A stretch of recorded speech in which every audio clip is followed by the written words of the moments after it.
Right now at 5 a.m., the city of Joplin comes together to remember the life and service of a fallen hero. Plus, the boundary we've been promising shifting further south, bringing more rain chances, the latest in the Skywatch Weather Center.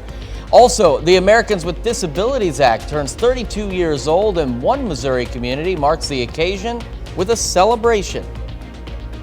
The 4 states' most watched news starts now. Good morning. Welcome to the KOAM Morning News. It is officially 5 a.m. I'm Chris Warner. If you didn't win the Mega Millions jackpot, I know some of you probably haven't checked your tickets yet. You're going to find out you didn't win, but it's all right because nobody else did. And that's even after just one person, the Raising Cane's CEO, bought 50,000 tickets, one for each of his employees. 50,000 tickets in just one purchase.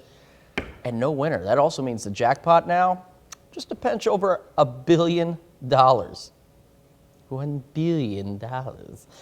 What would you do with $1 billion? I don't know. We'll have more on the Mega Millions jackpot. I can't even, I've thought about it and I've said, well, okay, there are some base things that I want to take care of, like to buy a house, buy a couple of new cars, maybe some new clothes, get some stuff for the kids. But I'm like, I couldn't imagine spending more than $1 million if I really went all out on these things.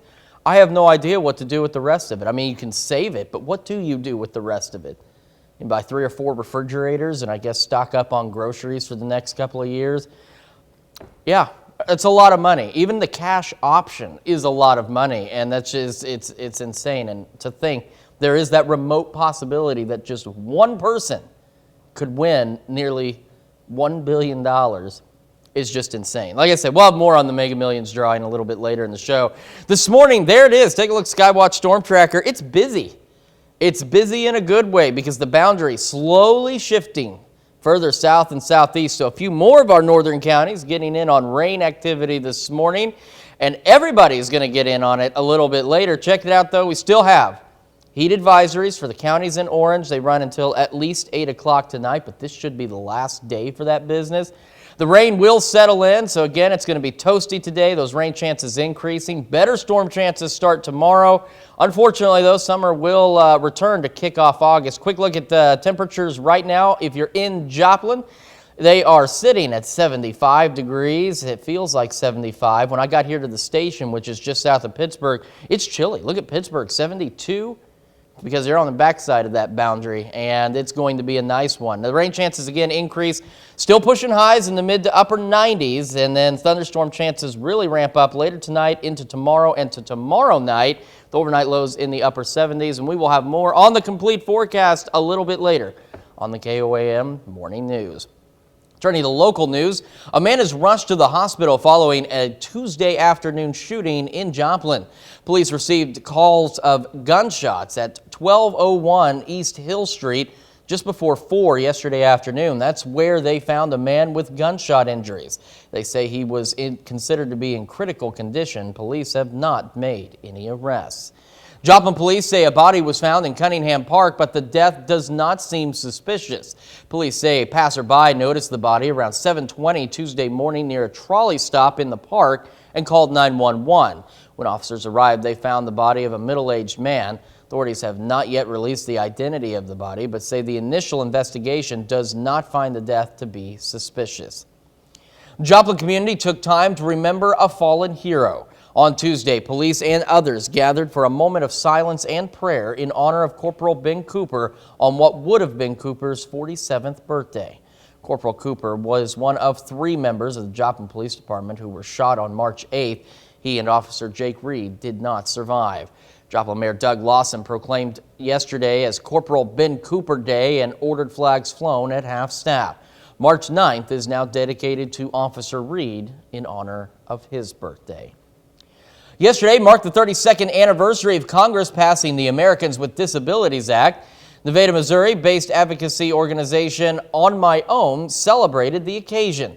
Officials say the ADA was not just a tremendous victory for people with disabilities, but for the entire country, as the legislation created a more accessible life for all Americans. Things like curb cuts, accessible parking, being able to have all kinds of adaptations for people with disabilities, but those of us that may not have mobility issues or different things also get to experience and enjoy those things as well. On My Own also celebrated their community efforts to make Nevada more accessible. Coming up later in the show, KOAM's own Amber Jenkins takes us inside the On My Own celebration. We're still months away from the 2022 midterm elections, but two big potential 2024 candidates gave dueling speeches in Washington, D.C. on Tuesday. Former President Donald Trump returned to the nation's capital for the first time since Inauguration Day. His former Vice President, Mike Pence, who may challenge Mr. Trump for the GOP nomination, also spoke in D.C. today. Reporter Natalie Brand has details from their events from Capitol Hill.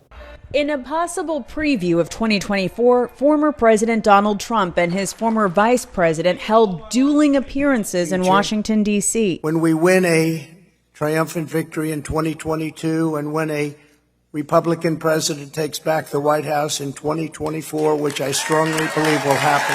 Mr. Trump focused on crime ahead of this year's midterms and the next presidential election in 2 years. We need an all-out effort to defeat violent crime in America and strongly defeat it and be tough and be nasty and be mean if we have to. Former Vice President Mike Pence, when asked about the divide between the two former running mates, said they don't differ on issues, but on focus, expressing a desire to move past 2020.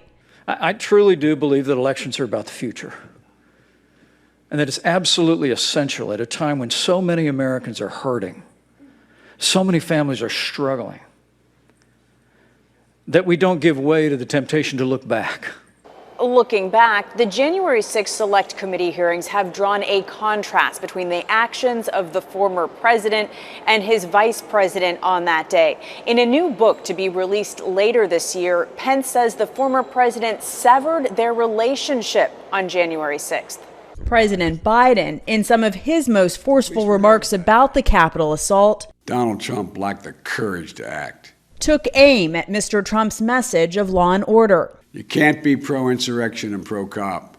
You can't be pro-insurrection and pro-democracy. You can't be pro-insurrection and pro-American. And in a major development in the criminal investigation into January 6th, Mark Short, Pence's former chief of staff, confirmed he testified before a federal grand jury looking into the assault. Natalie Brand, CBS News, Capitol Hill.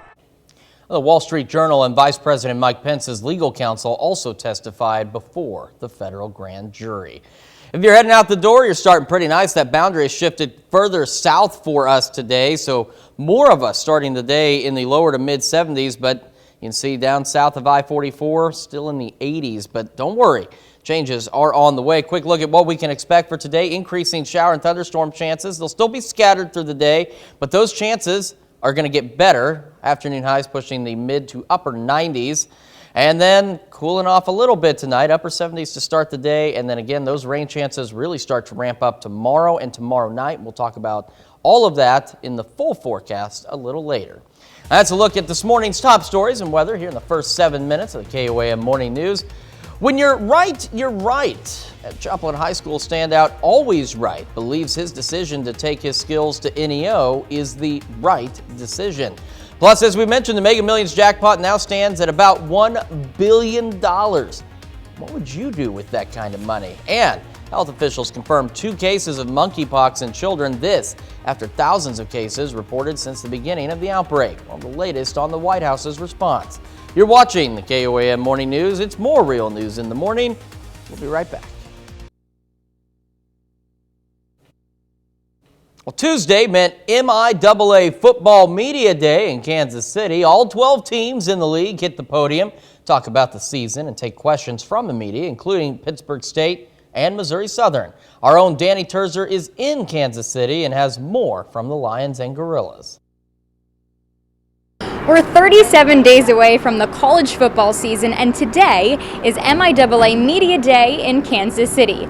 Players and coaches from Missouri Southern and Pittsburgh State are here to talk about the upcoming season. When I took this job about 18 months ago, I knew it was a process I knew it was something that was going to require a lot of time and energy, and it paid off, and we took some steps to really start to turn this thing around. The day after Fort Hays last year, I felt like this staff and this football team really committed to coming together and finding ways to finish out games. Pitt State was picked to finish third in the MIAA preseason coaches poll. They're coming off an 8-3 record and still not satisfied. Certainly building off of a good season, good enough to win 8 games. And that's not the goal at Pittsburgh State, however. And that's not what all these guys work for. Finishing 8-3, that left a sour taste in our mouth. So coming into the summer and the spring and everything, we knew what we had to do, and when it comes time, we'll be ready. As for Missouri Southern, last year was their best season since 2014. Now in year 2 under Atiba Bradley, the Lions should find a rhythm. These kids that have been on our team have had multiple coordinators over the past 2 and 3 years, and so for us to be able to provide the same coordinator, I think that's going to breed success. I think it's going to breed a confidence that we need to go up against a tough MIAA schedule. Both Pitt State and Missouri Southern open their season at home on September 1st. PSU faces Central Missouri, and Missouri Southern plays Nebraska Kearney. In Kansas City, Danny Terzer, KOAM Sports. Well, you can check out more comments from the Gorillas and Lions on the sports page at KOAMnewsnow.com. Joplin High School standout Always Wright has made his college decision. On Tuesday night, Wright announced he'll be heading to NEO to play basketball for the Golden Norsemen next season. Wright is a 3-time All-COC selection for Joplin, including being a first-team All-COC pick as a senior last winter. And here he is on his decision to head to Miami and join the Norsemen. NEO has been there from the beginning. They've been recruiting me for a year and a half now, so I felt like my loyalty kind of stuck with them, and they have great coaches and great facilities and just a great family atmosphere, so I felt like that stuck out to me. I'm a full qualifier, so my plan is to stay there for 1 year and then leave, so they set out the plan, set out the personal development for me, so I have full faith that they're going to get me to being the player I want to be. Well, it's playoff time for the Joplin Outlaws. The Outlaws host Jefferson City Renegades in the Mink League South Division Championship. The winner of this one moves on to the Mink League Championship Series. Jeff City, bases loaded in the third, but A.J. Moreno on the mound for Joplin gets the fly out to end the inning. Game is scoreless. In the fifth, Renegades threatening again with 2 on. Moreno escapes again, getting the ground out. Game still scoreless at that point, but bottom of the fifth, Carl Junction, get your guy, Carson Johnson. Singles to center to score Tyler Davis. Outlaws have their first lead of the night. Then in the sixth, 2 on for Jacob Machuca. This was a big swing here. Drills it up and out to right center for the 3-run homer. Joplin goes up 4-0. Outlaws win it 4-2. They're now headed to the Mink League Championship Series. Well, still to come, China is calling on the U.S. Speaker of the House to cancel an upcoming trip to Taiwan, and why national security officials are quietly agreeing. Plus, a check out that 7-day forecast and all you need to know when the KOAM Morning News returns. Storm Tracker once again getting a workout this morning. There's the boundary with all the rain associated with it. We zoom in a little closer, we've got more of our northern counties getting in on some shower and even some thunderstorm activity. Still going to be a hot one, though. If you're in the orange, heat advisories through at least 8 o'clock tonight. But the rain is going to start to settle in. So again, toasty today, but those rain chances increasing. We got better shower and storm chances starting tomorrow. Unfortunately, as we kick off August, summer will make a return and remind us that it is still summertime. 7th range line, it looks great, doesn't it? It's so dark. We could say it looks like anything we want. And we're starting today at 75 in Joplin, 2.67. Humidity is 76% across the region. Once again, if you're north of that boundary, you are considerably cooler. If you're south of that boundary, you are considerably warmer. As we go through the day, the storm chances will increase. They'll still be scattered. Afternoon highs pushing the mid to upper 90s. And then we head into the overnight. Storm chances sticking around, starting the day at about 78 degrees. And a quick check, it's going to be windy, by the way. A quick check of the 7-day forecast. You can see temperatures do their thing and start to drop as the rain chances increase. Check out Saturday, 83 degrees for a high, but then you can see us kicking off August with mid-90s coming back. But we've got several days of rain. Thursday and Thursday night looking to be really good chances of some decent rainfall for the area. So I know everybody's looking forward to it. Well, something I know a lot of people were looking forward to when they woke up this morning was looking at their Mega Millions ticket and going, this is it. Unfortunately, there were no winners for last night's Mega Millions drawing. So depending on who had a ticket out there, you might have, maybe won a few bucks. And depending on who you ask, that puts the jackpot now. It's over $800 million. It's now actually just over $1 billion. There's a cash option, of course. It's a little bit less.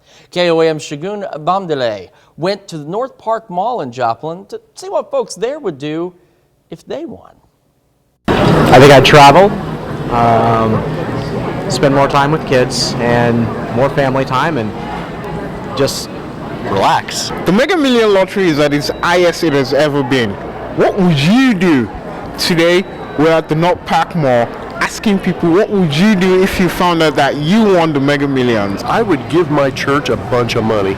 I'd probably buy a big, nice house. I'll go to Egypt. I'll go to Egypt right now. I don't know where, but I'd definitely take a trip somewhere. Cool. I'd go shopping. I think I'd want a new car, a new house, and maybe a new diamond ring. Pay off all my family's debt. Probably buy a new house, and then I would share my money with my family. Only 3 bigger jackpots have ever been won in any lottery game. In Joplin, Shagun Bamdele, KOAM News. I talked about what I'd do with the money, and I still couldn't spend it all. So that's our question to you, though. What would you do if you won the lottery? Maybe you make some extravagant purchase, give to charity, quit your job, help your family, just hold on to it, or maybe something else. Vote, KOAMNewsNow.com/vote, KOAM News Now app, and of course take part in the discussion on Facebook. We are back with Health Watch right after this. Vaccinated for COVID-19. Kaiser Family Foundation study reveals that 43% of U.S. parents of children under 5 say they will not get their child vaccinated. That's the highest percentage in the year the survey has been asking the question. Researchers also found only 17% of parents of children between 6 months and 5 years old say their child has been vaccinated or will be as soon as possible. Parents' responses correlated with partisanship. 21% of Democrat-leaning parents said they would not vaccinate their young child. That's compared with 64% of Republican-leaning parents. The Food and Drug Administration authorized COVID-19 vaccinations in children as young as 6 months in mid-June.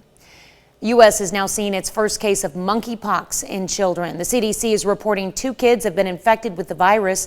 Thousands of cases have been reported since the outbreak started in May. Mandy Gaither has the latest on what the U.S. is doing to step up its monkeypox response. Close to 3,000 monkeypox cases reported in the U.S. since May, but top U.S. health officials believe there are many more.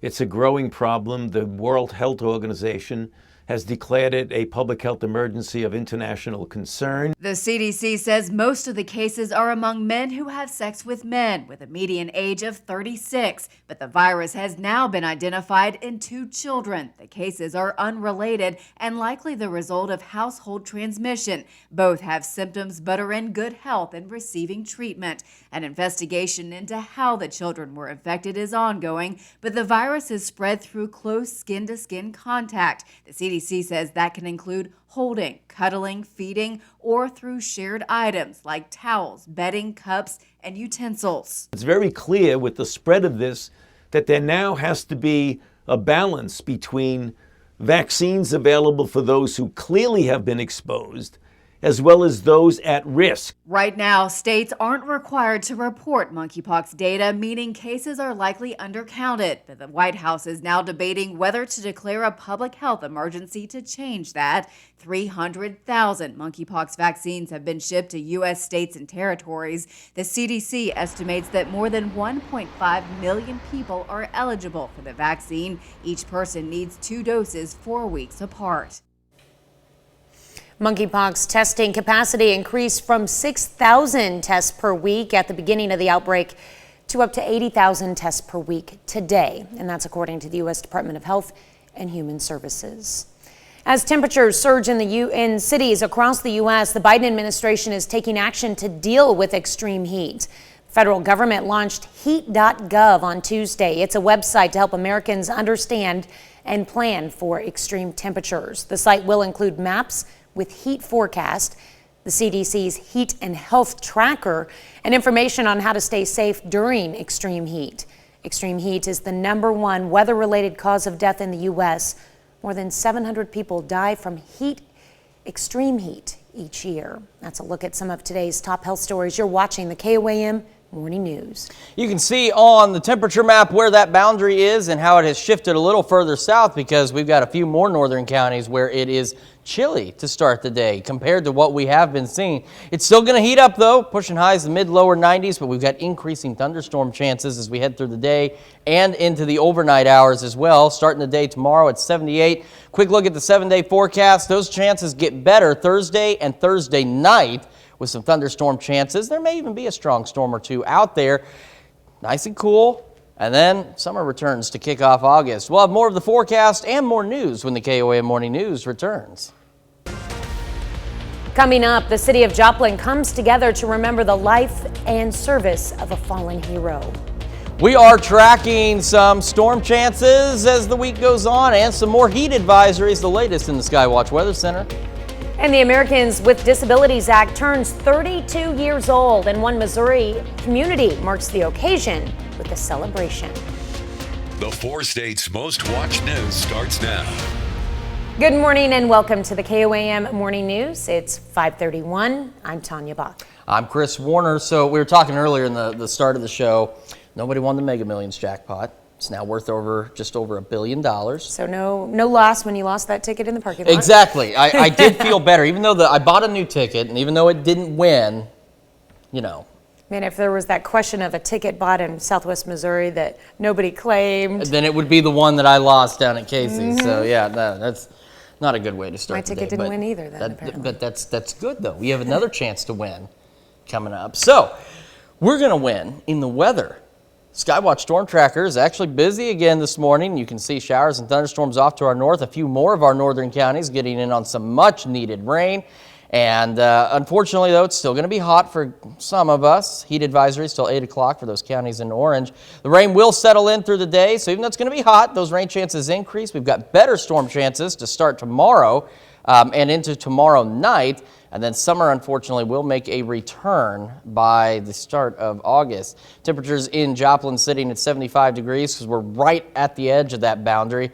And you can see here, too, where that boundary is, because we've got a few more of our counties now starting the day in the lower 70s because they're now north of that boundary. But you see south of I-44, they're northeast Oklahoma, northwest Arkansas, starting the day in the 80s yet again. Temperatures will push to the mid to upper 90s with increasing scattered storm chances. That's the thing. Chances increase, they're still going to be scattered. Scattered storms stick with us tonight. We're going to start the day tomorrow at about 78 degrees. And then, as we head into Thursday, as I was mentioning, that's when our storm chances really increase. And believe it or not, there's a very, at least right now, very low end risk for severe weather. So basically, we could see some stronger storms, and that ties back into the flooding situation. Those stronger storms could produce very heavy rain in a very short time period. The ground's still very dry, obviously.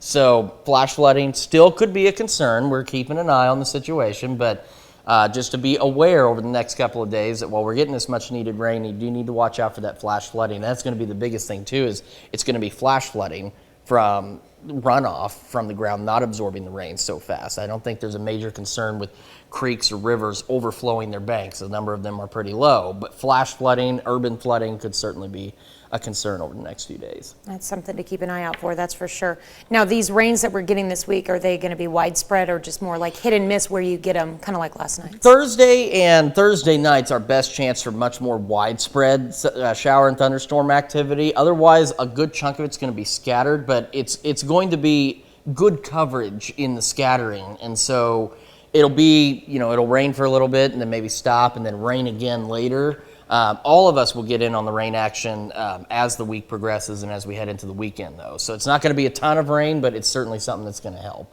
All right, thanks, Chris. Well, the Joplin community took time to remember a fallen hero. On Tuesday, police and others gathered for a moment of silence and prayer in honor of Corporal Ben Cooper on what would have been Cooper's 47th birthday. Corporal Cooper, one of 3 members of the Joplin Police Department who were shot on March 8th. He and Officer Jake Reed did not survive. Joplin Mayor Doug Lawson proclaimed yesterday Corporal Ben Cooper Day and ordered flags flown at half-staff. March 9th is now dedicated to Officer Reed in honor of his birthday. Well, Tuesday marked a celebration of 30 years of service for the Southeast Kansas Independent Resource Center in Parsons. Skill is an advocacy organization that supports people with disabilities by helping remove the barriers to finding housing and employment. They celebrated by having multiple organizations set up displays, including the police and fire departments and Labette Health, who were giving out free vaccination. We are showing, we are sharing with the community sign language, just basic signs so they can learn, and we want to make all people interested into learn sign language.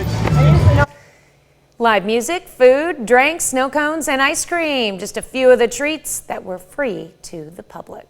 Well, some local organizations are celebrating the anniversary of a piece of legislation that has improved the lives of millions of Americans. KOAM's Amber Jenkins was at one of those celebrations in Nevada, Missouri, and has more.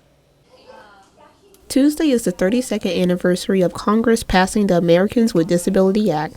On My Own, an independent living service in Nevada, Missouri, is celebrating the anniversary by informing the community. Americans with disabilities, they need to understand and know their rights. So this is a great event to remind you of those, to educate you, to show you kind of the history of the ADA. The Americans with Disabilities Act created a more accessible country for all Americans. Employment and other things are more accessible to not only people with disabilities, but also the other population as well. Even after 32 years, the fight for rights and resources is still continuing. Organizations like On My Own are still advocating for the disability community. Well, of course, funding is always an issue, and it seems like they kind of fall through the cracks in this organization, and so we're going to get a meeting set up for her to come to Jefferson City and maybe get her with the people that can help with that. On My Own pride themselves on advocating for others and being a community resource. They work with the city of Nevada to make their community more accessible. We work really well with our city and county. They have made changes to our sidewalks and our curbs and things like that. And so we work with them on a regular basis to make things more accessible for people with disabilities. In Nevada, Amber Jenkins, KOAM News. To get involved with On My Own, you can go to KOAMnewsnow.com for a link. So we want to take a look at the future track real quick because I was talking about storm chances increasing. So this is through the day. As you can see, scattered storms and some showers across the area, not doing anything for the heat just yet. And as we head into tomorrow, watch off to the northwest. Here they come. Look at that. This is what I mean by scattered. You can see they're kind of everywhere, but you can also see that that means everybody will get in on the rain. It's just going to be scattered as it does so. A few more storms heading into tomorrow night, or into tomorrow morning rather. We clear out just briefly before chances increase again tomorrow night. So, and again, there's what's known as a marginal risk, which is the lowest end risk for severe weather. It's today, it's roughly along and east of I-49. Tomorrow, it's a little bit more of the area, but I mean, it's a very low end risk. But you know, so either way, we're getting rain. Yes. And that's the biggest thing. So there may be a few strong storms out there with some heavy rain, which we need. But otherwise, it's just some much needed rain and a much needed cool down coming as well. Looking forward to that cool down. One more day at 100. Yeah. One more. One more. We may not quite reach 100 everywhere today, especially if you're north of that boundary. Now, if you're south of it, like we saw, it's still, if you're south of I-44, you may still hit 100, but it's going to be all right. It's going to be the last day for at least a few days that we hit 100. There you go. Well, this morning we are discussing winning the lottery. And the good news is you still have a chance to become a mega millionaire. Tuesday night's Mega Millions lottery drawing was at $810 million. And that's a cash value of about $470 million. There are now only 3 bigger jackpots that have ever been won in any lottery game. 2 were Mega Millions, both over $1 billion in 2018 and 2021. A $1.5 billion power jackpot is the world record. That was in January of 2016. And the odds of winning tonight's this will be Saturday night's drawing. It's 1 in 303 million. So, and it's now just over $1 billion jackpot. So our question to you, what would you do if you won the lottery? Would you make some extravagant purchases, give to charity, quit your job, help your family? Would you do nothing with it? Just sit on it? Or is there something else you might do? So believe it or not, 36% of you say there's something else that's not on that list you might do with that money. We want you to vote, KOAMnewsnow.com/vote. Do so in the app. And of course, take part in the discussion. See what other people are doing. Maybe you can find some good ideas with that money if you were to win on our Facebook page. And Chris and I would love to be your friend. We would. I'm going to buy another one. I'll probably buy another one. I'll probably get another one too. Just because it's like they say, you can't win if you don't play. And it's more of a cultural experience too at this Right, point. because with the jackpot being so high, you're taking part in a little piece of history. Yeah. Maybe I'll remember to check this one. I'll make sure I don't lose this I one. find out the next morning. I guess I didn't win. That's a look at our top news stories. Coming up this half hour on the KOAM Morning News, we meet an orchestra that plays music in an entirely different key. Now you're going to have to see this or hear it to believe it. Plus, summertime blues continue for German airline Lufthansa as workers get ready to strike. This following months of already canceled flights due to a staffing shortage. We'll have the details. You're watching the KOAM Morning News. More real news in the morning. We'll be right back. Speaker of the House Nancy Pelosi's potential trip to Taiwan is rankling some officials in China and the U.S. Tuesday, China's Ministry of National Defense urged Pelosi to cancel her visit to Taipei. In a statement, the ministry said, quote, China demands the U.S. take concrete actions to fulfill its commitment not to support Taiwan independence. And last Wednesday, President Joe Biden said the U.S. military thinks a Taiwan visit by Pelosi is, quote, not a good idea right now. National security officials are quietly trying to convince her not to go. They believe it is a particularly dangerous time as China has been stepping up aggression towards Taiwan, and Chinese President Xi Jinping is expected to seek an unprecedented third term. Pelosi has not publicly confirmed the status of her travel plans, but sources say a visit to Taiwan would be a part of a bigger trip to Asia she has planned in the coming weeks. Lufthansa workers are set to strike the German airline Wednesday, requesting 9.5% more money. This comes amid a summer of flight cancellations due to staff shortages. Fred Pleitgen reports. Well, this strike certainly hits Lufthansa at an extremely difficult time anyway. The airline, which is Germany's flagship carrier, it's really been struggling throughout the entire summer already. Lufthansa has already had to cancel thousands of flights in the summer months due to staff shortages, and now that is set to get even worse with these walkouts that are set to take place on Wednesday. Lufthansa has said that it will have to cancel almost 700 flights at its main hub in Frankfurt and around 350 at its secondary hub in Munich. That is a lot of flights that this airline is canceling on one day alone, and of course something that could really dive Germany into travel chaos, not just on Wednesday, Lufthansa says, but possibly carrying over into Thursday and possibly even Friday as well. Now, what's essentially going on is that the ground staff is set to go on a walkout, and the union that represents the ground staff, it's called Verdi, it's the German trade union, they say that the staff there wants 9.5% more money. Lufthansa has said that the talks were ongoing, and they believe that this walkout is something that is way too harsh for the stage that these talks have been in. However, the union obviously playing hardball there with Lufthansa and really hitting Germany's flagship carrier at a very, very difficult time that the airline is going through anyway. That's a look at some of your biggest headlines from around the world. We'll be right back with the news you need to know before you head out the door. Here's a check of today's top headlines, the news you need to know before you head out the door. A man is rushed to the hospital following a Tuesday afternoon shooting in Joplin. Police received a call of gunshots at 1201 East Hill Street before 4 yesterday afternoon, and that's where they found a man with gunshot injuries. They say he was considered to be in critical condition. Police have not made any arrest. Joplin police say a body was found in Cunningham Park, but the death does not seem suspicious. Police say a passerby noticed the body around 7:20 Tuesday morning near a trolley stop in the park and called 911. When officers arrived, they found the body of a middle-aged man. Authorities have not yet released the identity of the body, but say the initial investigation does not find the death to be suspicious. A Burlington, Kansas man has died from a motorcycle crash. Authorities say Harvey Eccles was driving his motorcycle in Montgomery County when he left the road and hit a ditch. He later died at the hospital. Eccles was commander of the American Legion Post 38 in Burlington. The passenger on the motorcycle was not injured. Joplin community took time to remember a fallen hero. On Tuesday, police and others gathered for a moment of silence and prayer in honor of Corporal Ben Cooper on what would have been Cooper's 47th birthday. Corporal Cooper was one of 3 members of the Joplin Police Department who were shot on March 8th. He and Officer Jake Reed did not survive. Joplin Mayor Doug Lawson proclaimed yesterday Corporal Ben Cooper Day and ordered flags flown at half-staff. March 9th is now dedicated to Officer Reed in honor of his birthday. That's a check of today's top headlines, the news you need to know before you head out the door.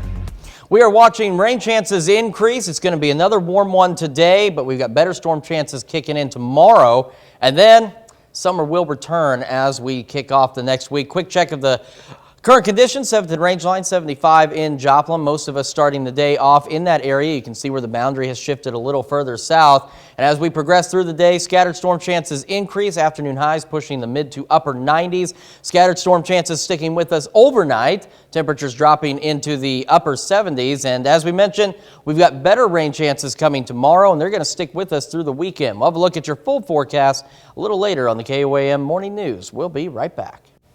Well, an orchestra in Boston does not have a string section, but it definitely has one that needs ribbon. The group of creative musicians have put away their traditional instruments for a writing tool that gives them a distinctive sound. 11 Reed explains.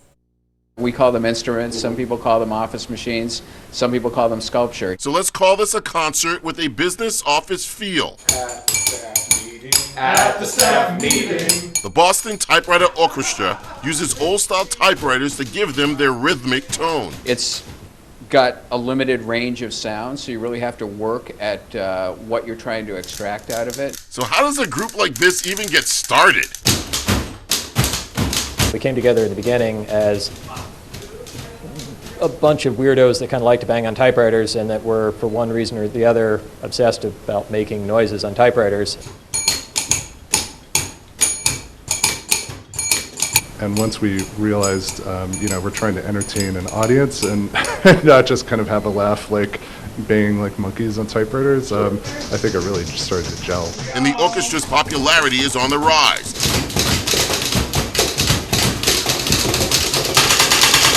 Back in business after the pandemic, they're playing live at parties. The BTO is building their own brand and loving it. It's always somewhat gratifying when we play out and see how much people enjoy what we do. We discourage other orchestras from appearing. We don't need the competition, so. We have a team of players.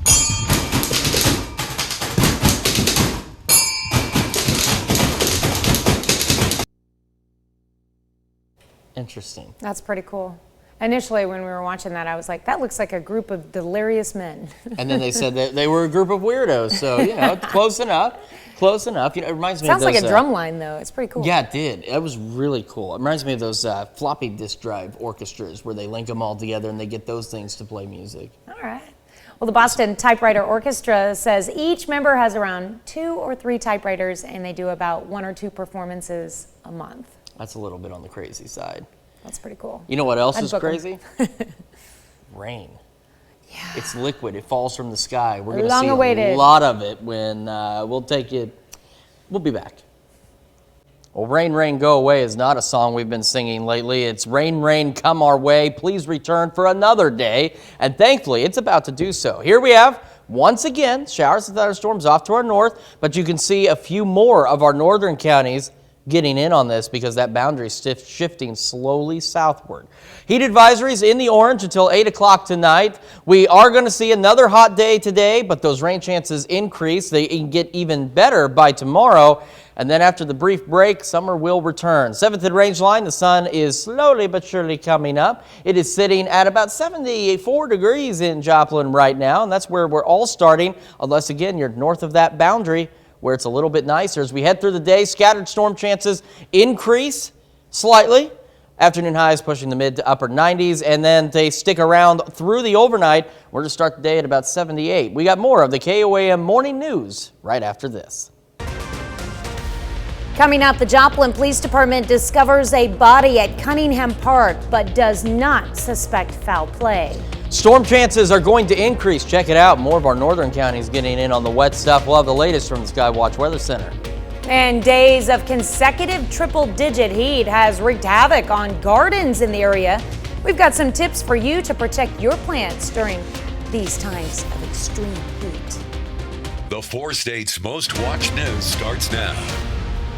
Good morning and welcome to the KOAM Morning News. It is 6 a.m. I'm Tanya Bach. I'm Chris Warner.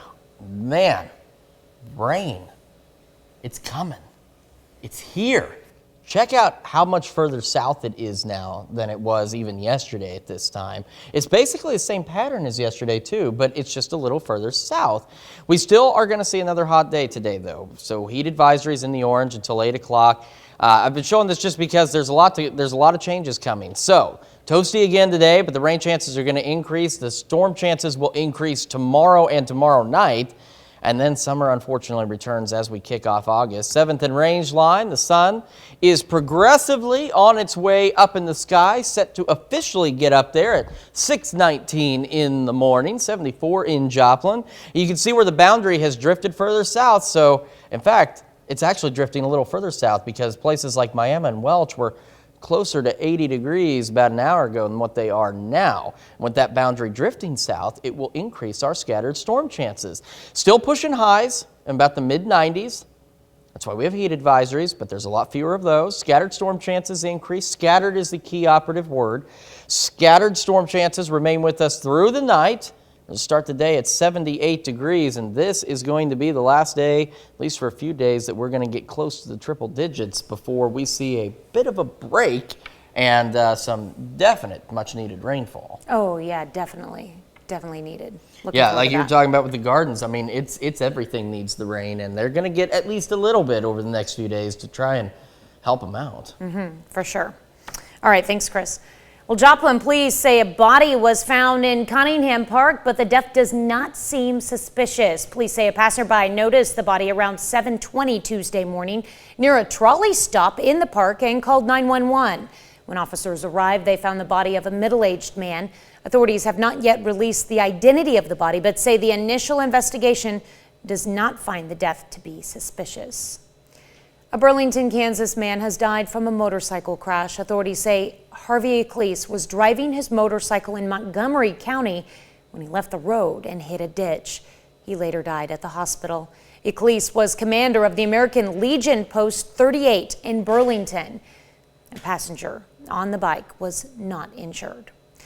A man is rushed to the hospital following a Tuesday afternoon shooting in Joplin. Police received a call of gunshots at 1201 East Hill Street before 4 yesterday afternoon. And that's where they found a man with gunshot injuries. They say he was considered to be in critical condition. Police have not yet made any arrest. Joplin community takes time to remember a fallen hero. On Tuesday, police and others gathered for a moment of silence and prayer in honor of Corporal Ben Cooper on what would have been Cooper's 47th birthday. Corporal Cooper was one of 3 members of the Joplin Police Department who were shot on March 8th. He and Officer Jake Reed did not survive. Joplin Mayor Doug Lawson proclaimed yesterday Corporal Ben Cooper Day and ordered flags flown at half-staff. March 9th is now dedicated to Officer Reed in honor of his birthday. Over the course of the month of July, we have seen over 10 days of triple-digit heat. And this has made it tough for those with gardens. Some gardeners recommend moving what plants you can indoors, watering 2 to 3 times a week, and laying mulch on your soil for retaining moisture.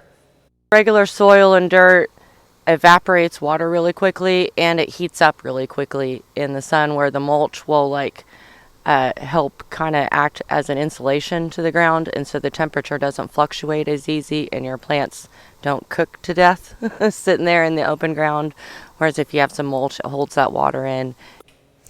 For even more tips on how you could better take care of your garden this summer, you can go to our website at KOAMnewsnow.com, and later in the show, our own Jalen Banks digs deeper into this story. Well, socializing and taking part in conversation is key to quality of life, but both can be difficult for anyone living with even minor hearing loss. Every month, Freeman Health System hosts speakers for its HealthWise series, and on Tuesday, Dr. David Anthony of Freeman Hearing Center discussed the latest in hearing test and aid technology.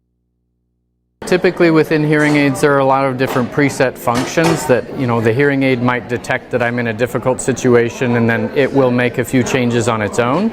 And then there are also user features that if you feel like I need some help in a specific environment, then I can manipulate this device to, either through manual manipulation of the device or with my smartphone.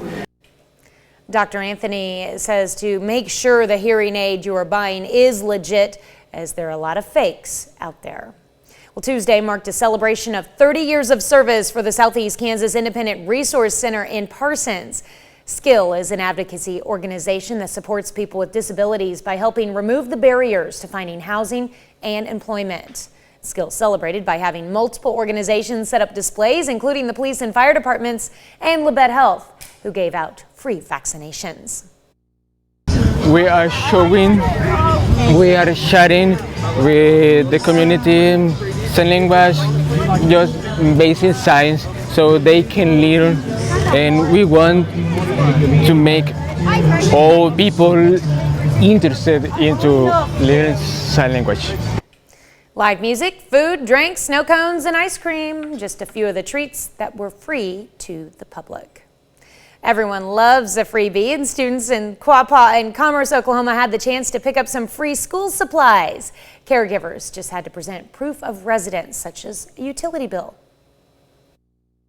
It just makes us feel like we're a team, that we're really helping families, and that's what we're all about. That's why our name is Family Services, because we're here to help families. Free hot dogs were also given out, and Tuesday's event was supplied by Quapaw Family Services. Quick look at the future track. You can see where we've got scattered storm chances increasing throughout the day. They do remain scattered. And then as we head into tomorrow morning, we're actually going to see much more widespread scattered thunderstorms. 6 a.m., you'll be getting some rumbles of thunder across the area and some decent rainfall finally.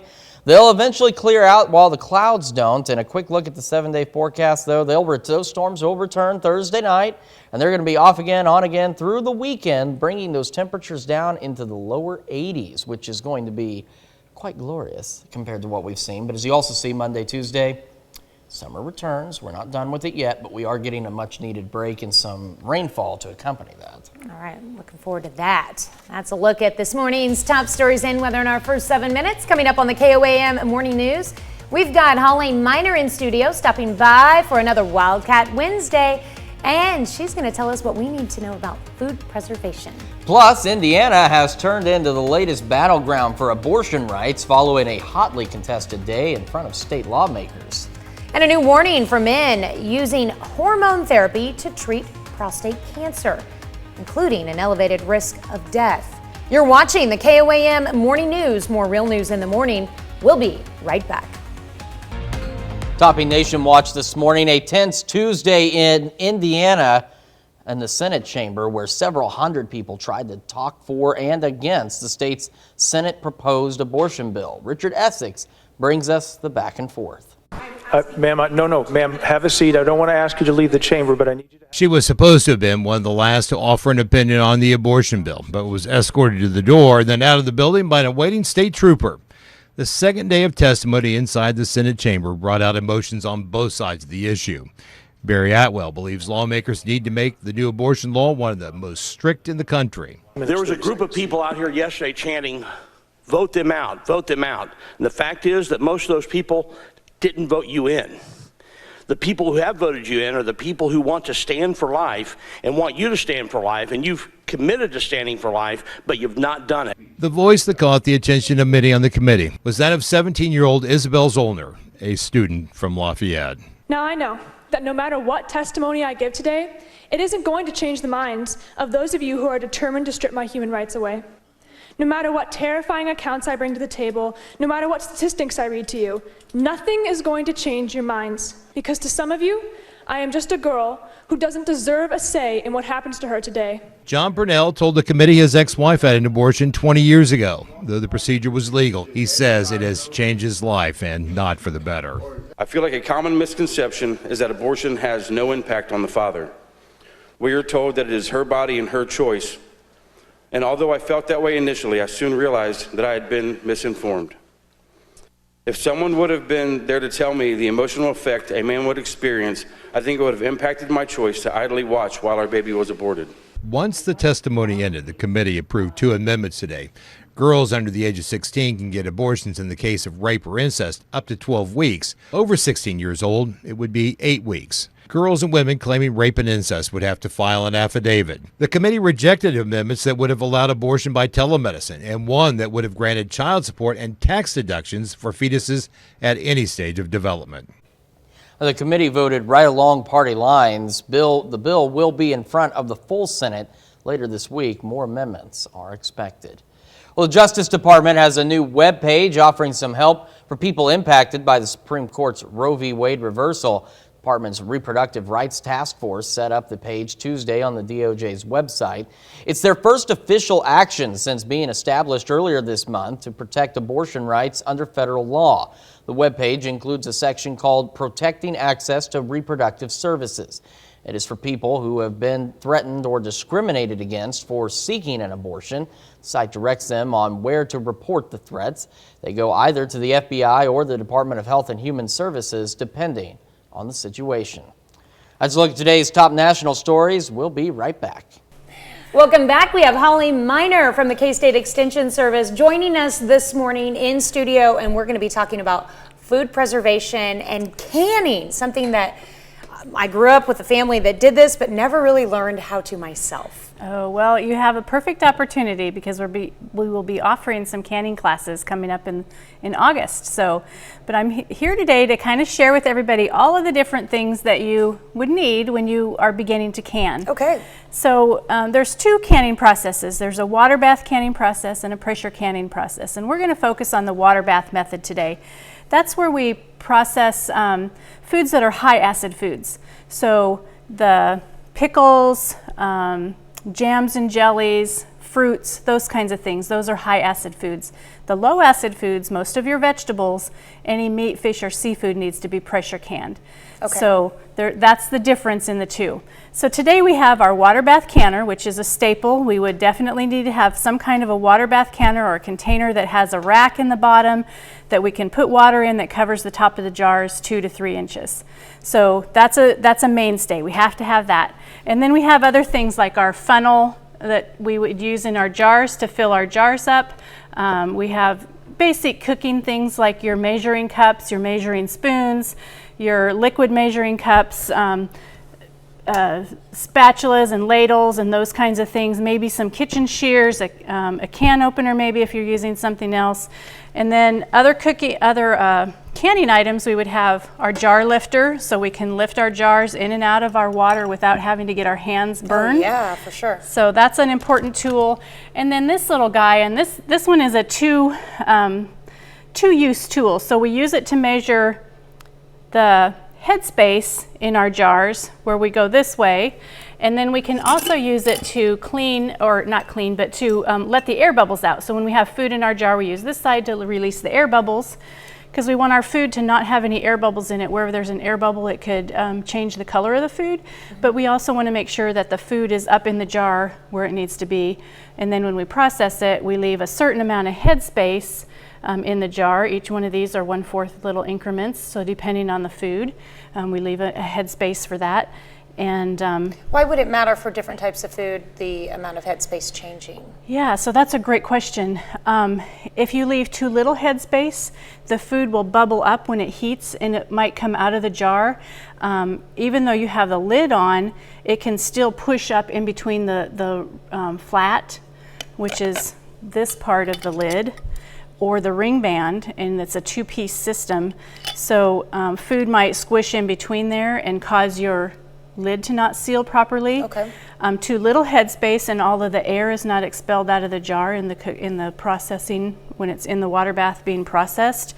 And we want that air to be expelled out because, like I said, the air causes the food to discolor. So we want the headspace to be correct so there's little air as possible in the jar, and that we are able to avoid having food cause the jar not to seal. Okay. So, yeah. So all of these things, you know, basic If you wanted cooking, to get into canning, where could you find yourself some mason jars? And most any hardware store or any other place that sells canning goods, a lot of discount stores will sell them. Those are pretty easy to find different places. There's a good selection this year in the store. Last year we had trouble finding things, so there's a good selection this year in the stores, so that's good. Other things I really want to point out is our resources. We want to make sure that we're using tested resources. We have some different resources here. The So Easy to Preserve cookbook, the Ball Blue book, and then the home guide, the USDA Guide to Home Canning. All of those are great resources. This is available on the National Center for Home Food Preservation's website. It's a free resource. It's a downloadable PDF. So that's a great book to get. And then if you come to our canning classes, we have a nice little folder full of all of the PowerPoints and all of the different information that comes along in the class. We have some So Easy some Preserve It Fresh, Preserve It Safe publications that are available on our KSRE website, and those are great resources to use for anybody that's starting out canning, or if you have canned for a while and you just need to have a refresher or an update. A lot of canning information has changed in the last 10 to 20 years, and so we want to make sure people are using the latest updated information. And canning is a science. It's important to process every single food that you can, no matter what it is. It should be either water bath canned or pressure canned. So if you're not processing your food in a canner, you can put hot food in a jar and seal it up and it will seal. The seal will pop, but it doesn't mean that the food is safe. so once you've canned your vegetables or your fruit, how long are they safe for? So if you've done everything, you've followed a tested recipe, you've processed it according to the directions using a USDA tested recipe, your jars have sealed like they're supposed to, you've done everything by the book the way you're supposed to, that food can last for many years. It's best to be used within the first year that it's canned. Okay. After that, the quality goes down and the appearance goes down. Okay. So. Real quickly before we go to break, tell us a little bit about when the classes are. We'll dig into those when I have you back later this morning. Okay. Yeah, I think you have that information that you can put up on your website. So those classes are August 2nd in Altamont, and then August 9th and 11th in Girard and Fredonia. Okay. So they will be coming up, and you can, of course, go to your website for more information about the classes and get signed up for those. In the meantime, I'm going to let you get set up, and we'll have a little demonstration coming up on the KOAM Morning News on Fox 14. Looking forward to that. We'll be right back. Morning. Researchers tackle concerns about the effects of fertility treatment on children's development, and a warning for patients using hormone therapy to treat prostate cancer. Astrid Martinez has some of the day's top health stories. New research shows an elevated risk of death from stroke and coronary heart disease in men treating prostate cancer with hormone therapy. The study, published in The Aging Male, involved more than 13,000 patients. The author says it's important that older men are screened for pre-existing cardiovascular disease before they begin taking any hormone-lowering drugs to treat prostate cancer. The greener, the better when it comes to children's respiratory health. Data published in the European Respiratory Journal shows children tend to have better lung function if they grow up near green spaces. The research analyzed nearly 4,000 kids during their first 10 years of life. And children conceived using fertility treatments were no more likely to have development issues than those conceived without reproductive assistance, according to a large study led by the University of Bristol. Researchers followed 14,000 pregnant women and their offspring and found differences in the growth, weight, and body fat of children conceived through fertility treatments are small and no longer apparent by late adolescence. Those are some of the day's top health stories. Astrid Martinez, CBS News, New York. The Family Foundation study revealed that 43% of U.S. parents of children under 5 say they will not get their child vaccinated. That is the highest percentage in the year the survey has been asking the question. Now, researchers also found only 17% of parents of children between 6 months and 5 years old say their child has been vaccinated or will be as soon as possible. Parents' responses correlated with partisanship as well. 21% of Democrat-leaning parents said they would not vaccinate their young child. That's compared with 64% of Republican-leaning parents. Food and Drug Administration authorized COVID-19 vaccinations in children as young as 6 months in mid-June. As temperatures surge in cities across the U.S., the Biden administration is taking action to deal with the extreme heat. Federal government launched heat.gov on Tuesday. It's a new website to help Americans understand and plan for extreme temperatures. The site will include maps with the heat forecast, CDC's heat and health tracker, and information on how to stay safe during extreme heat. Extreme heat is the #1 weather-related cause of death in the U.S. More than 700 people die from extreme heat each year. Let's take a look. Back this up to the Skywatch storm tracker. You can see it's a little bit busy. Now, some of these showers are starting to kind of die out a little bit, but you can see they've also extended considerably further south compared to what they did yesterday. It's still going to be hot. We've got heat advisories for the counties in orange running until at least 8 o'clock tonight, and that's because it's going to be hot. Toasty again today. Rain chances will increase, and then they get even better come tomorrow and tomorrow night, and then unfortunately the heat returns to start August as well. Sun is rising. It's hidden behind these clouds, but it's there. You can see the light from it, I promise. It is currently 74 degrees in Joplin. Most of us starting our day right about there. You can see the boundary yesterday was right along or just south of Highway 54. Now it's almost to I-44, which is helping keep things cool as we start the day. As we head through the day, scattered storm chances increase through the day and into the afternoon. Afternoon highs pushing about 96 degrees with a nice east breeze, which will switch from the west, then it'll switch again from the northeast before it becomes south. Scattered storm chances stick with us through the overnight. We're going to start the day at about 77 degrees. And on the extended forecast, the rain chances increase tomorrow and tomorrow night, and they stick with us through the weekend, bringing temperatures into the 80s and overnight lows into the 60s before summer makes a return by next week. We've got more of the KOAM Morning News right after this. Coming up, the Joplin Police Department discovers a body at Cunningham Park but does not suspect foul play. We're starting the day, at least in our northern counties, with some showers and thunderstorms. They'll eventually spread through the rest of the area, the latest in the Skywatch Weather Center. And days of consecutive triple-digit heat wreak havoc on gardens in the area. We've got tips for you to protect your plants during these times of extreme heat. The 4 states' most watched news starts now. Good morning and welcome to the KOAM Morning News. It's 6:31. I'm Tanya Bach. I'm Chris Warner. The storms that we're seeing in the showers this morning are not the ones we're looking for. They're not the ones that are going to spread through the area later today, but they are part of a catalyst of increasing rain chances. We do have heat advisories for the counties in orange. Take a look. They run until at least 8 o'clock tonight. The rain will settle in, though. It's going to be another warm one today, but this is going to be the last time we get really close to 100 degrees for at least a few days.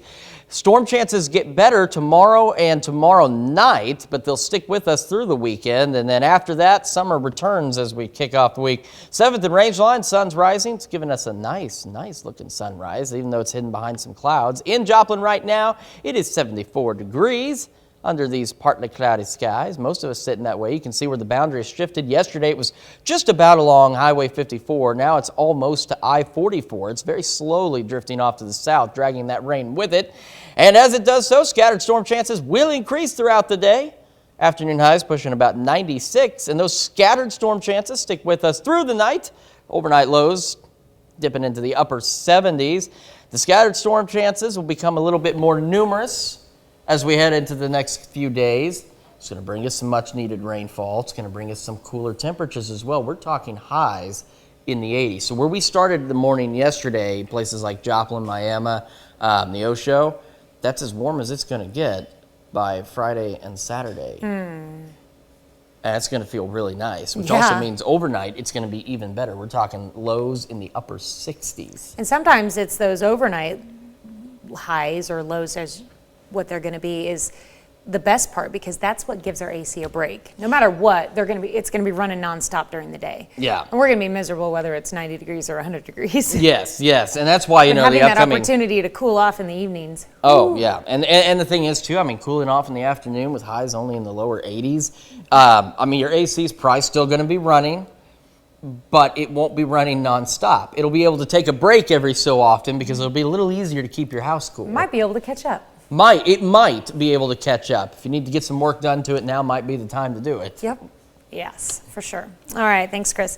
Well, a man is rushed to the hospital following a Tuesday afternoon shooting in Joplin. Police received a call of gunshots at 1201 East Hill Street before 4 yesterday afternoon. And that's where they found a man with gunshot injuries. They say he was considered to be in critical condition. Police have not yet made any arrest. Joplin police say a body was found in Cunningham Park, but the death does not seem suspicious. Police say a passerby noticed the body around 7:20 Tuesday morning near a trolley stop in the park and called 911. When officers arrived, they found the body of a middle-aged man. Authorities have not yet released the identity of the body, but say the initial investigation does not find the death to be suspicious. With record-breaking highs and ongoing heat throughout the summer, it's made gardening harder. KOAM's Jalen Banks caught up with some gardeners and finds out how they've adapted in this summer heat. This summer, we have seen over 10 days of triple-digit heat in the 4 states, making it a tough summer for anyone with a garden. Last year, we probably watered our garden once a week, maybe a couple times a week, where right now we're watering our garden every day, and it's for a couple hours in each section. Every day. The heat has been no friend to produce, with only a few able to withstand the ongoing blaze. Zucchini and squash love this kind of heat. They may continue, but that's really about all I can say about it. There's really not very many vegetables that can tolerate 100-degree weather for a month. Throughout the challenges, gardeners have found ways to adapt. Last year, we probably watered our garden once a week, maybe a couple times a week, where right now we're watering our garden every day, and it's for a couple hours in each section every day. This summer has led to them to plan ahead for years to come. Nearly everything would appreciate some shade right now in the late afternoon. So if you can bring your plant inside, if you can stick up an umbrella, if you can prop up a bed sheet, if you have some trees to plant next to for future years to think about. We use some sunflowers, and I'll plant those, and I know those are going to grow up and provide shade for the plants. Jalen Banks, KOAM News. For even more tips on how you can better take care of your garden this summer, just go to our website at KOAMnewsnow.com. Well, everyone loves a freebie, and students in Quapac and Commerce, Oklahoma had the chance to pick up some free school supplies. Caregivers just had to present proof of residence, such as a utility bill. It just makes us feel like we're a team, that we're really helping families, and that's what we're all about. That's why our name is Family Services, because we're here to help families. Free hot dogs were also given out. Tuesday's event was supplied by Quapac Family Services. Socializing and taking part in conversation is key to quality of life, but both can be difficult for anyone living with even minor hearing loss. Every month, Freeman Health System hosts speakers for its HealthWise series. On Tuesday, Dr. David Anthony of Freeman Hearing Center discussed the latest in hearing test and aid technology. Typically within hearing aids there are a lot of different preset functions that, the hearing aid might detect that I'm in a difficult situation and then it will make a few changes on its own. And then there are also user features that if you feel like I need some help in a specific environment, then I can manipulate this device to, either through manual manipulation of the device or with my smartphone. Dr. Anthony says to also make sure the hearing aid you're buying is legit, as there are a lot of fakes out there. We've got some rain chances building into the area. A look at the future track does show as we head into the afternoon some scattered showers in southeast Kansas. They become a little bit more numerous by later today, but still fairly widely scattered. Still going to be a hot one. And then as we head into tomorrow morning, look at that. We're talking more widespread thunderstorms. As you can see, they're still scattered in nature, but everybody getting in on the rain chances. And a quick look at the 7 days shows those rain chances sticking around through the weekend. They're not really going to do a lot for the drought situation, which again, most of us are still in severe drought, but the rain is going to help just a little bit, and anything we can get right now we'll certainly take. There you go. That's a look at our top news stories. Coming up this half hour on the KOAM Morning News, Twitter asked its shareholders to approve Elon Musk's $44 billion takeover of the company, despite Musk's efforts to back out of the deal. Plus, after no winners came forward, the Mega Millions lottery has hit the $1 billion range. What would you do if you won that much money? We'll let you weigh in. We'll be right back. In Consumer Watch this morning, interest rates look likely to get another hike later today in what would be the fourth time since March. Increases by the Fed are aimed at taming the inflation that's now squeezing American consumers. Dan Lieberman reports from New York. The Federal Reserve is expected to raise its benchmark interest rate again today. Officials have signaled the hike will be at least 0.75 of a percentage point. The cost of everyday food items has gone up. The cost of luxury goods has gone up. Everything has gone up. The central bank's central goal is to curb inflation, now at its highest level in over 40 years. The typical American household needs to spend almost $500 more a month to buy the same goods and services that they were buying a year ago. That's a lot of money. White House economic advisor Brian Deese says the Biden administration is committed to getting soaring prices under control. It's our view that inflation is the top economic priority that we need to be focused on as a country. Experts say the Fed has to be careful not to trigger a recession by making it too expensive to borrow money. It's difficult to raise rates high enough, fast enough to slow growth, to quell inflation, but not too high, not too fast to undermine economic growth and put us into a recession. Fed Chairman Jerome Powell has acknowledged the risk, but he says out-of-control inflation poses a bigger long-term threat to the economy. Dan Lieberman, CBS News, New York. Well, the Fed raised its key interest rate by 0.25 percentage point in March and then by 0.5 percentage point in May. It announced a 0.75 percentage point hike last month, its biggest increase in 28 years. Some experts say indicators like falling gas prices may point to inflation finally slowing. That's it for Consumer Watch. Let's get over to Chris for our Something to Talk About. Yeah, this morning we're discussing winning the lottery. So the good news is you've still got a chance to become a mega millionaire because Tuesday night's Mega Millions lottery drawing, nobody won it. So now the jackpot's pushing $1 billion. There are now only 3 bigger jackpots that have ever been won in any lottery game. 2 were Mega Millions, both over $1 billion in 2018, and then last year.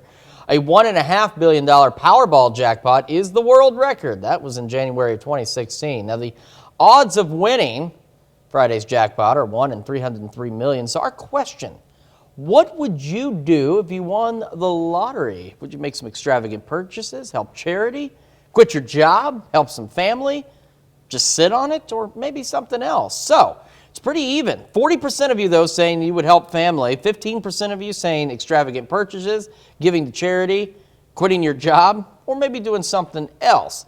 Nobody says they're not going to do anything with it. Make sure you vote. KOAMNewsNow.com/vote in the KOAM News Now app. Take part in discussion on our Facebook page. Maybe you can get some ideas on what to do with nearly $1 billion. We're going to celebrate birthdays and anniversaries next, but first let's check in with Gail King to see what's happening on CBS Mornings. Hello to you, I'm Gail King. Coming up on CBS Mornings, we're going to talk with a survivor of a vicious shark attack You're not going to believe what he's doing. He's back in the water with a new passion. He wants to save sharks. Yikes. Wait till you meet this guy. That's coming right up on CBS Mornings. We take this time to honor today's four-state hero, Private Bill Daniels. The 5-Mile, Oklahoma native served in Korea from 1953 to 1955 as part of the 47th MASH Hospital. This decorated veteran earned the Korean Service Medal, the United Nations Service Medal, and the National Defense Medal. To Private Bill Daniels, we thank you, today's four-state hero. So this is something I've noticed. This is like our third set of twins in the last few days to celebrate birthdays here. This is Cash and Presley Zimmerman. They are both turning 1 today. And boy, they just grow up faster and faster from here. Happy birthday to Cash and Presley over in Humboldt. Wow, what a pair of cuties there. All right, and we got birthday love coming from Grandma and Grandpa going out to Isaac Joy. Isaac is celebrating birthday number 1 as well in Chanute. We've got Jace Fosdick turning 5 years old in Jasper. Jace, that is an awesome outfit, and I love that cowboy hat. A very happy birthday to you today. Sharp look there. That's awesome. And we've got Braden Young turning 16 this year. Happy birthday to Braden in Frontenac. Heading over to Mulberry. Braden's great-grandfather. Ooh. Yeah, that's him there on, it's on my right. It's on your right if you're watching the TV. That's Melvin Davis. He's turning 82 today. A very happy birthday to you, Melvin. And it's a Dooley birthday in Columbus. Birthday wishes going out to Ryan Dooley, who is 36 years old. He's got his hands full for sure. He certainly does. I know exactly how you feel. I really know how you feel, Ryan. We've also got Randy Treiber celebrating birthday number 38. Looking pretty good for 38 years old, Randy. I wish I could have held on to my good looks like that. Randy is celebrating in Chanute. The classic bowl haircut. Love it. I'd trade that for hair. I'm all right. I'll do the bowl cut if it meant I had my hair back. All right, and we got Gideon Buchanan turning 44 years old this year. Look at him posing there in Jasper, Missouri. Happy birthday, Gideon. We've got Sean Wheeler up at the Fort Scott that is, celebrating birthday number 52 today. Sean, happy birthday to you. And celebrating birthday number 79, it's time to party for Don Dinwiddie in Baxter Springs. And as I understand, Don is one of our many four-state heroes. Thank you for your service. We've also got Chris Sponsel celebrating a birthday in Girard. That is the right way to celebrate, so hopefully you get a repeat performance of that cake this year. A very happy birthday to you, Chris. Looks like a cookie cake or something. It does. Super yummy. It looks incredibly delicious. Red, white, and yum. Okay. I'm sorry. Happy birthday, Chris. And a happy birthday going out to, or a happy anniversary going out to Kyle and Heather Tedlock, who've now been married for 3 years. Congratulations to them in Frontenac. And last but not least, we have Sailor Stevens turning 5 years old today. Sailor, a very happy birthday to you as well. All right, if you've got a birthday, please submit them to us at birthdayswithanus@KOAMTV.com or birthdays@KOAMNewsNow.com. And while you're there, make sure you sign up for the most important thing in the world. It's the KOAM News Now Birthday Club. If you sign up for that, you can get special deals from local businesses. So go there now and sign up for the KOAM Birthday Club at KOAMNewsNow.com. The sun is rising. Look at this. I don't even want to talk about the rest of the forecast because look at how nice this looks. It's finally peeking out from behind the trees, behind some clouds. That's a gorgeous sunrise at 7th and Range Line in Joplin. 74 is where we're sitting in the metro, and around the area, we're all sitting about like that, except for points further south. Now, you may have noticed some of these temperatures have actually come down a couple of degrees because that boundary that was about at Highway 54 yesterday morning, getting closer to I-44, and it's bringing those temperatures down just a bit. Unfortunately, it will warm up again today, but scattered thunderstorm chances will increase. Afternoon highs pushing the mid-90s. Scattered thunderstorm chances sticking with us through the night. Scattered is the operative word here. They're not going to be widespread yet.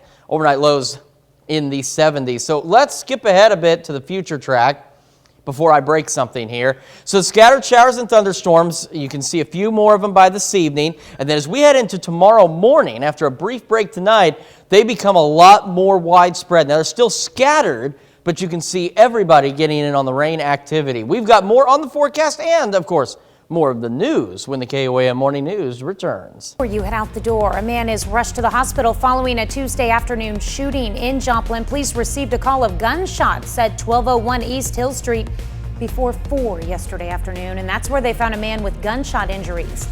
They say he was considered to be in critical condition. Police have not made any arrest. Joplin police say a body was found in Cunningham Park, but the death does not seem suspicious. Police say a passerby noticed the body around 7:20 Tuesday morning near a trolley stop in the park and called 911. When officers arrived, they found the body of a middle-aged man. Authorities have not yet released the identity of the body, but say the initial investigation does not find the death to be suspicious. And a Burlington, Kansas man dies from a motorcycle crash. Authorities say Harvey Eccles was driving his motorcycle in Montgomery County when he left the road and hit a ditch. He later died at the hospital. Eccles was commander of the American Legion, Post 38 in Burlington. The passenger on the bike was not injured. The Joplin community takes time to remember a fallen hero. On Tuesday, police and others gathered for a moment of silence and prayer in honor of Corporal Ben Cooper on what would have been Cooper's 47th birthday. Corporal Cooper was one of 3 members of the Joplin Police Department who were shot on March 8th. He and Officer Jake Reed did not survive. Joplin Mayor Doug Lawson proclaimed yesterday Corporal Ben Cooper Day and ordered flags flown at half-staff. March 9th is now dedicated to Officer Reed in honor of his birthday. That's a check of today's top headlines, the news you need to know before you head out the door. And if you're heading out the door in some of our northern counties, you can see where you're getting in on some rain action. It's also a little bit cooler up there as well. And as we head through the day, everybody will be getting in on at least on some scattered kind of storm chances later today. Those scattered storm chances stick with us overnight as well. Lows dipping into the 70s. As we head into Thursday, we've got even better chances of shower and thunderstorms building in and more widespread rain and temperatures dropping into the lower 80s for highs. Not for lows, but for highs. Yeah, like 3 days in a row in the 80s. That's awesome. Yeah, it's going to be nice before summer makes a triumphant return by the start of next week. Don't even talk about that.